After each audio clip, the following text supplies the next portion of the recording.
வணக்கம் friends, Viji boutique. நாம் இப்போ எதை பற்றி பார்க்க போகிறோம் அப்படின்னா, நமக்கு கை சுருக்கம் வருது இல்லைங்களா? நமக்கு ஸ்டிச் பண்ணி நம்ம போட்டிருக்கும்போது நமக்கு கை சுருக்கம் வருதுல்ல, அது எதனால் வருது அப்படின்றது தான் நம்ம இப்போ பார்க்க போகிறோம். கட்டிங்லேருந்து உங்களுக்கு ஸ்டிச்சிங் வரைக்குமே நான் உங்களுக்கு விரிவாக்கமாக நான் சொல்கிறேன். இது நிறைய பேர் எனக்கு கமெண்ட் பண்ணியிருந்தாங்க, இது போல் கை எனக்கு சுருக்கம் வருது, நல்லா ஃபினிஷிங் பண்ணதுக்கப்புறமும் எனக்கு சுருக்கம் வருது, அதை நம்ம எப்படி சரி பண்ணுறது அப்படின்னு சொல்லிட்டு எனக்கு கேட்டிருந்தாங்க. அதனால் அவங்களுக்கோசமே நான் இந்த வீடியோ உங்களுக்கு நான் எடுத்து போட்டிருக்கேன். நீங்கள் பார்த்துட்டு நீங்களும் இந்த மாதிரி கட் பண்ண ஆரம்பிச்சிங்கன்னா உங்களுக்கு எந்த ஒரு ப்ராப்ளமும் வராது. இது போல் நீங்கள் கட் பண்ணுங்கள்.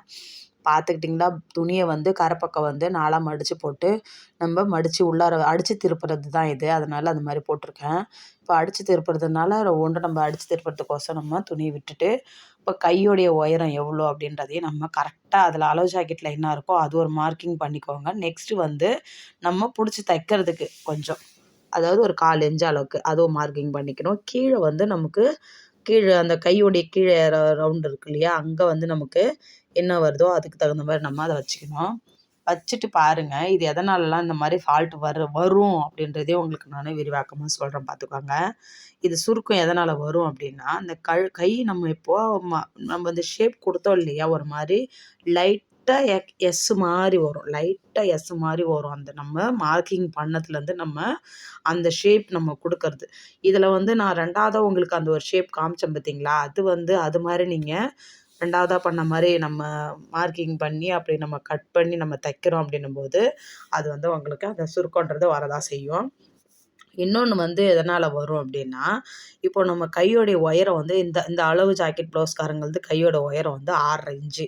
அப்போ 6.5 இன்ச்சுக்கு நம்ம கீழோடைய இறக்கம் அளவு எவ்வளோ இருக்கணும் அப்படின்னா 2.5 இன்ச்சு, 2.5 இன்ச்சு இருக்கலாம், இல்லை 3 இன்ச்சு இருக்கலாம். அதாவது அவங்கவுங்க அளவு ப்ளவுஸை பொறுத்து இருக்குது. நீங்கள் இப்போது எந்த ஒரு அளவாக இருந்தாலும் சரி தான், நீங்கள் என்ன பண்ணணுன்னா கையோட இறக்கம் ஒரு ஒரு உங்களுக்கு உதாரணத்துக்கு ஒன்று சொல்கிறேன் பாருங்கள். 10 இன்ச்சு இறக்கம் வருது, கையோடைய உயரம் 10 இன்ச்சு வருதுன்னா அதில் ஒரு 3 இன்ச்சு நம்ம கம்மி பண்ணிவிட்டு 7 இன்ச்சு நம்ம வைக்கணும். அப்படி வச்சுட்டு நம்ம அந்த ஷேப் எடுத்து நம்ம வெட்டி தைக்கும்போது நீங்கள் பாருங்கள், எந்த ஒரு ப்ராப்ளமும் வராது. அதே ஒரு சில பேர் அந்த இறக்கம் எக்ஸஸாகவோ இல்லை கம்மியாகவே வச்சுட்டு இந்த ஷேப் நம்ம எடுக்கும்போது அதில் அவங்க மிஸ்டேக் பண்ணிவிடுவாங்க. அதனால தான் அந்த ஃபால்ட்டு வரும். அதை சரி பண்ணிக்குவாங்க. அடுத்தது நம்ம அந்த குடஞ்சி வெட்டுறோம் பார்த்தீங்களா, இந்த குடஞ்சி வெட்டுறதுலேயும் நமக்கு இதுலேயும் ஒரு சில பேர் மிஸ்டேக் வரும், அப் அண்ட் டவுன் வரும் நமக்கு. அது எதனால் வருது அப்படின்னா, நம்ம கை மார்க்கிங் பண்ணிடுறோம் இல்லையா, கை மார்க்கிங் பண்ணி ஒரு அளவில் நம்ம இதுதான் நமக்கு அந்த அந்த எப்படி சொல்கிற ஆம்கோலுடைய சுத்தளவுடைய அளவுன்னு ஒன்று இருக்கு இல்லையா, அந்த அளவுக்கு மேலே தான் நம்ம வெட்டணும். அந்த குடஞ்சி வெட்டுறது அதை மட்டும் நீங்கள் பார்த்துக்கோங்க. மற்றபடி எல்லாமே சரியாக வந்துடும். இப்போ நம்ம ஸ்டிச்சிங் பண்ணுறத பார்த்துக்கலாம். நான் ஆல்ரெடி ப்ளவுஸ் முக்கால்வாசி முடிச்சுட்டேன். கை மட்டும் ஏற்றுற மாதிரி உங்களுக்கோசமே இந்த வீடியோவை நான் இது பண்ணி போட்டிருக்கேன் பாருங்கள். ஷோல்டர் கரெக்டாக வச்சுட்டு நம்ம கையை அர்க்காத் பண்ணி வச்சதையும் கரெக்டாக நேரில் வச்சுருங்க.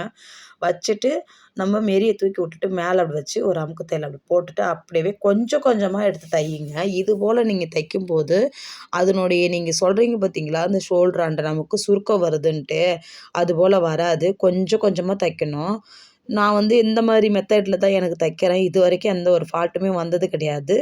அப்புறம் இன்னொரு மெத்தட்லேயும் நான் கை ஏற்றுவேன். அதை நான் இன்னொரு கையில் உங்களுக்கு நான் காமிக்கிறேன் பாருங்கள். அது போலயும் நீங்கள் ட்ரை பண்ணாலுமே உங்களுக்கு தைக்கும்போது எந்த ஃபால்ட்டும் வராது. அதே போல் இதை பாருங்கள், 2வது தையல் நம்ம போட அந்த சென்டரில் ஸ்டாப் பண்ணிவிட்டு ஊசி குத்தி விட்டுட்டு இந்த துணி நம்ம நேராக ஆக்கிட்டு சுருக்கம் இல்லாமல் தைக்கணும். அப்போ தைக்கும்போது நமக்கு அந்த கரெக்டாக அந்த ஷோல்டராண்ட சுருக்கன்றது வரவே வராது. இது போல் நீங்கள் தைச்சி ட்ரை பண்ணி பார்த்துட்டு எனக்கு நீங்கள் கமெண்ட் பண்ணுங்கள். இது போல் இந்த மாதிரி நம்ம ட்ரை பண்ணும்போது நல்லா வந்திருக்கா அப்படின்றத எனக்கு நீங்கள் கமெண்ட் பண்ணுங்கள், நான் தெரிஞ்சுக்கிறேன். நான் இது போல் மெத்தடில் தான் நான் கட்டிங் பண்ணி நான் ஸ்டிச் பண்ணுறேன். இது வரைக்கும் எனக்கு இது போல் எனக்கு ப்ராப்ளம்ன்றது வந்ததே கிடையாது.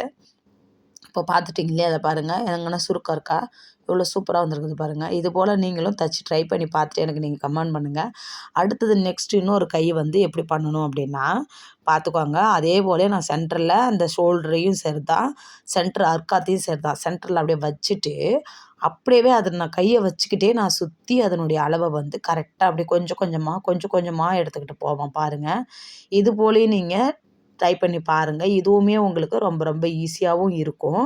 அதே போல் அந்த சுருக்கன்றது வரவும் வராது. இது போலயும் நீங்கள் ட்ரை பண்ணி பாருங்கள். ஏன்னா அந்த அர்க்காத்தும் அந்த நம்ம ஷோல்டர் தைச்சதுக்கான அந்த தையல் இதுவும் வந்து சேமாக வரணும். அதனால தான் இது வந்து ஒரு சில வாட்டி வந்து ஒரு சில பேர் சொல்கிறாங்க, இது மாதிரி வச்சு தைக்கும்போது அப் அண்ட் டவுன் வருது, கொஞ்சம் மாறிடுது, நம்ம அந்த அர்க்காத் பண்ணது கொஞ்சம் நவுந்துருது அப்படின்ட்டு. அது வந்து நீங்கள் எதனால் அப்படி வரும் அப்படின்னா, ஸ்லோவாக தைச்சிக்கிட்டு வரணும். இஞ்சி பிஞ்சு அப்படியாவது கொஞ்சம் கொஞ்சமாக அப்படியே தைச்சிக்கிட்டு வரும்போது நம்ம அந்த அர்க்காத்தும் நம்ம ஷோல்டர் தையலும் சேமாக வரும். அதே போல் இதுக்கு நீங்கள் இது மாதிரி தைக்கும்போது நீங்கள் என்ன பண்ணணும் அப்படின்னா, மெயினாக நம்ம அந்த தையல் பிடிச்சி தைக்கிறோம் பார்த்தீங்களா, அது ஒரு 1/4 இன்ச் அளவுக்கு தான் இருக்கணும். அதிகமாக நம்ம துணி பிடிச்சி தைச்சிடக்கூடாது. 1/4 இன்ச் அளவுக்கு தான் இருக்கணும். அது மாதிரி இருந்தீங்கனாலே உங்களுக்கு அந்த கை ஏத்தமா வர்றது, அப்புறம் வந்து எப்படி சொல்கிறது, இப்போ நம்ம வந்து ஒரு 6 இன்ச் அளவுக்கு நம்ம மார்க்கிங் பண்ணியிருக்கோம். அப்போ அந்த அளவுக்கு நமக்கு சரியா வரணும் இல்லையா? அப்போ வந்து நம்ம இங்கே அதிகமாக பிடிச்சிட்டிங்கன்னா கையோடைய இறக்கம் வந்து குறைஞ்சிடும். அதனால அது மாதிரி ட்ரை பண்ணுங்க. இங்கே பாருங்கள், நான் அந்த மாதிரி பண்ணும்போதும் கரெக்டாக வந்துச்சு. இப்போ இந்த மெத்தடில் நான் பண்ணும்போது எனக்கு அந்த சுருக்கன்றது வரவே இல்லை. சேமாக இருக்கும். அதாவது ஷோல்டரும் நம்மளுடைய கை வந்து பாருங்கள் அப்படியே நீட்டாக இருக்கும். இது போல் நீங்களும் தச்சு ட்ரை பண்ணி பார்த்துட்டு எனக்கு நீங்கள் கமெண்ட் பண்ணுங்கள். நானும் தெரிஞ்சுக்கிறேன். அவ்வளோதான். இப்போ நம்ம கை வந்து நம்ம மார்க்கிங் பண்ணி, நம்ம கையும் மார்க்கிங் பண்ணிக்கணும். ஆம்கோல்ல சுத்தளவும் நம்ம மார்க்கிங் பண்ணிட்டோன்னா, நமக்கு வந்து நான் எப்பயுமே வந்து இது போல் இந்த 2 மார்க்கிங் மட்டும் தான் நான் ஸ்டிச் பண்ணும்போது வந்து மார்க்கிங் பண்ணுவேன். மற்றபடி எனக்கு வந்து கீழே இடுப்பாண்ட வந்து அது தைக்கும்போது தனித்தனி பீஸாக தைக்கும்போது அதனுடைய மார்க்கிங்லாம் நான் அப்போவே பண்ணிவிடுவேன். இது 2 மட்டும் நான் தைக்கும்போது பண்ணுவேன். அவ்வளோதான் அவ்வளோதான். இப்போ நம்ம மார்க்கிங் பண்ணிட்டோம் இல்லையா? அப்படியே நம்ம தச்சு ஒரு 3 தையலை போட்டு எடுத்துட்டோம்னா, இந்த சைடு வேலை முடிஞ்சிடும். அதே போல அந்தாண்ட சைடும் அதே போலவே தச்சுட்டோம். தச்சுட்ட பிறகு பாருங்கள், ஃபினிஷிங் அவ்வளோ சூப்பராக வந்திருக்கும். எனக்கே வந்து நம்ம இது மாதிரிலாம் தைக்கிறதுக்கு எனக்கு ரொம்ப வருஷம் ஆச்சு. எனக்குமே அந்த ஃபால்ட்லாம் இருக்க தான் செஞ்சுது. அதனால் வந்து நம்ம எடுத்த உடனே நல்ல டைலராக வந்து வந்துட முடியாது. அடிபட்டா தான் நமக்கு இப்போ சைக்கிள் ஓட்டுறோம். நம்ம சைக்கிள் ஓட்டும்போது எடுத்த உடனே நம்ம சைக்கிள் நல்லா ஓட்டிடுறோம். கீழே விழுந்து காயப்பட்டு, அது காயப்பட்டதுக்கு அப்புறமும் நம்ம அந்த சைக்கிள் ஓட்டணும்னு தான் தோணுமே தவிர, நம்மள கீழ தள்ளிடுச்சு. அதனால நம்ம அந்த சைக்கிள் ஓட்டவே நம்ம அங்க போவே கூடாதுன்னு நமக்கு தோணாது. நம்ம எவ்வளோ சீக்கிரம் நம்ம நல்லா சைக்கிளா நல்லா ஓட்ட கத்துக்கணும் அப்படின்னு தானே நம்ம நினைப்போம். அதுபோல தான் எந்த ஒரு வேலையுமே எடுத்த உடனே எல்லாமே நம்மளால பண்ணிட முடியும். நமக்கு கேரண்டியே கிடையாது. நம்ம செய்ய செய்ய தான் நமக்கு அந்த வேலை வந்து நமக்கு ஈஸியா நமக்கு தோன்றதும் சரிதான். நமக்கு அனுபவமும் நமக்கு வந்து அது ரொம்ப ஈஸியாவும் நமக்கு ஆக்கும். அதனால இப்போ நமக்கு கஷ்டமா இருக்கு. இப்போ வந்து இவ்வளோ ப்ராப்ளம் இருக்கு. அதனால வந்து எனக்கு இந்த ஃபீல்ட்ல இருக்கலாமா வேணாமான்ற அளவுக்குலாம் இருக்கு. ஏன்னா ஒரு சில கஸ்டமர்லாம் வந்து திட்டுறாங்க. அந்த மாரி கையாண்ட சுருக்கம் வருது. இது மாரி ஆம்கோலாண்ட இவ்வளோ இந்த பிரச்சனை வருது. அப்படின்னு நெறையா வந்து ஒவ்வொருத்தவங்க சொல்லுவாங்க தான். அவங்க சொல்லும்போது அதை எப்படி சரி பண்ணணும்?